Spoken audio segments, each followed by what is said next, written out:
Assalamualaikum dan salam sejahtera.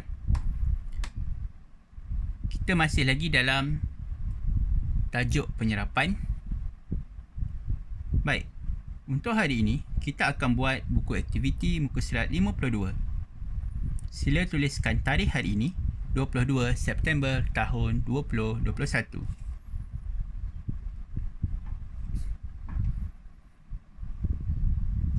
Mari uji.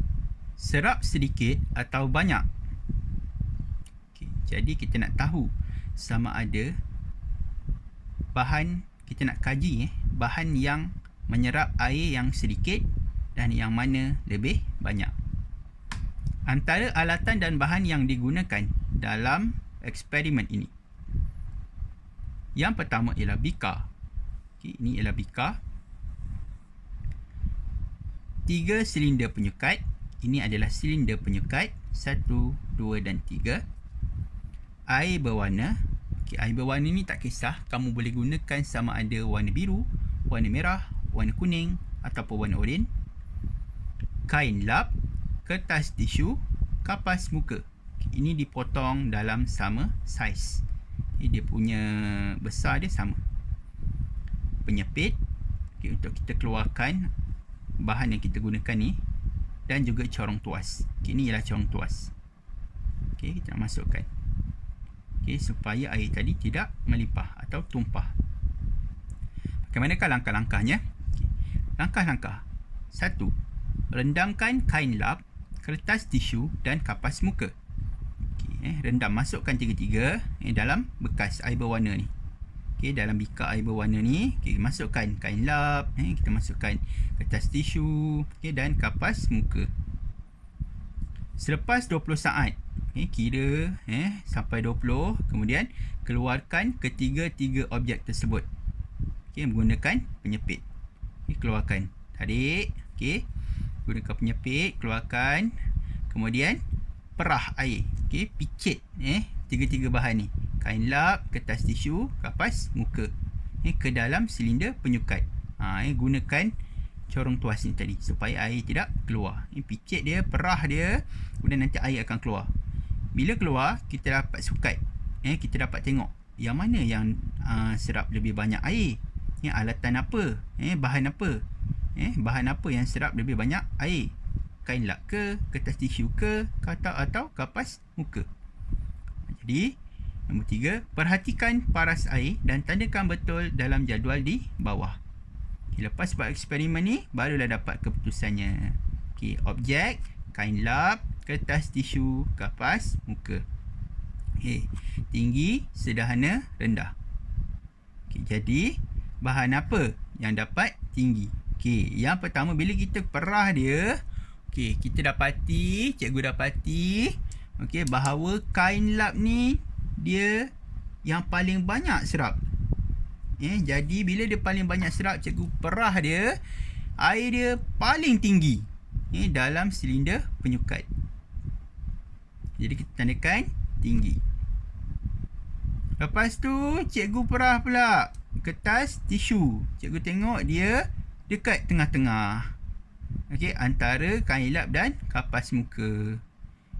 Okey, jadi kertas tisu ni dia duduk bawah sederhana.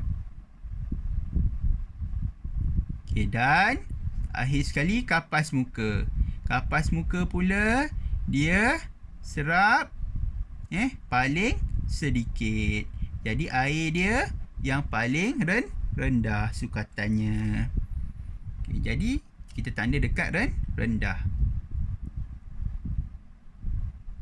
Okay, jadi kita dah tahu keputusan. Keputusan penyerapan bahan yang kita gunakan. Okay, nombor 1. Okay, nak jawab lagi soalan yang berikutnya. Nyatakan objek yang A menyerap air paling banyak. Okay, yang mana menyerap air paling banyak? Ya. Yang menyerap air paling banyak ialah sukatan air yang paling tinggi, iaitu kain lap. Jadi kita tulis kat situ kain lap.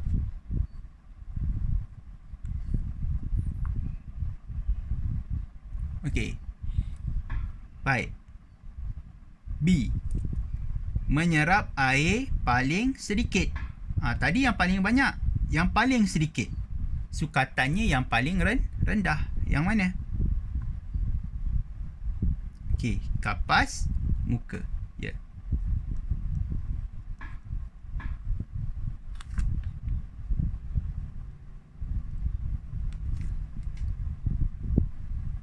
Baik. Jadi kita dah tahu dekat situ.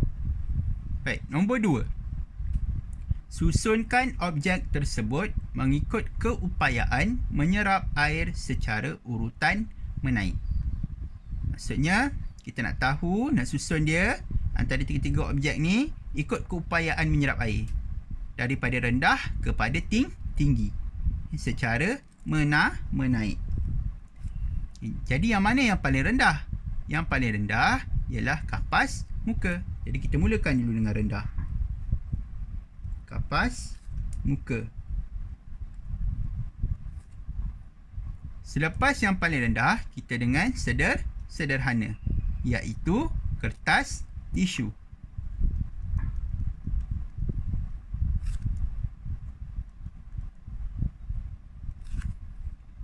Dan yang paling tinggi ialah kain lap.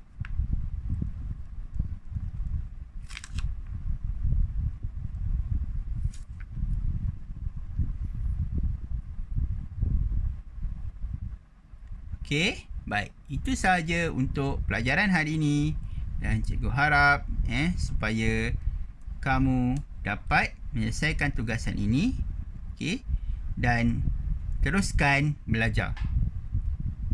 Sampai jumpa lagi. Assalamualaikum warahmatullahi taala wabarakatuh.